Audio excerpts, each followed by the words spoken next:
everything factored into our generation. Every script we are playing out is an ancient narrative. It has played out in many eras, many aeons. Many valiants have emerged in different timelines. We are only playing our own part of this eternal script. When you are done with your voyage, you too, you will need to lay down your heritage and transfer to another. If you look at any territory where a revival was once a distant conversation, but it has been overridden by darkness, it means a generation came that were nonchalant. So they gave themselves to pleasure. And the wells that the elders dug were sand-filled in their days.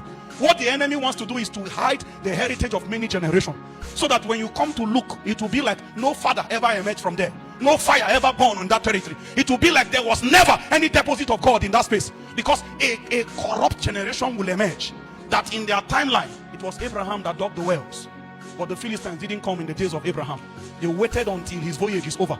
When it was transferred to the hand of Isaac, suddenly they showed up. They were always around, but they cannot come in the day of Abraham.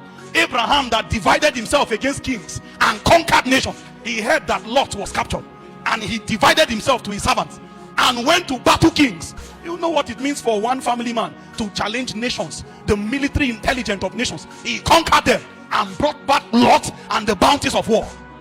Unlike many other patriarchs, where they will give you a very detailed narrative of how they came, their tribe, their bloodline, how they were raised, how they encountered God. They introduced Elijah as Elijah the Tishbite. That's where his story started from. But he was going to find something that was valuable enough to be transferred to other generations. I'm trying to tell you that we are not only going to redig the wells of the elders, we are going to dig maiden wells, new wells, places where no digger has hit the ground before. We are going to do it and leave it behind as a proof that we too will live. I know you talk about the days of Catherine Kuhlman, the days of Smith Wigglesworth, the days of Maria Woodworth-Eater. I know you talk about the days of John Wesley, but there are other days ahead. Days yet more stronger, days yet more potent, days where our signatures too can be captured in the narrative. I want somebody to pray for a minute wherever you are.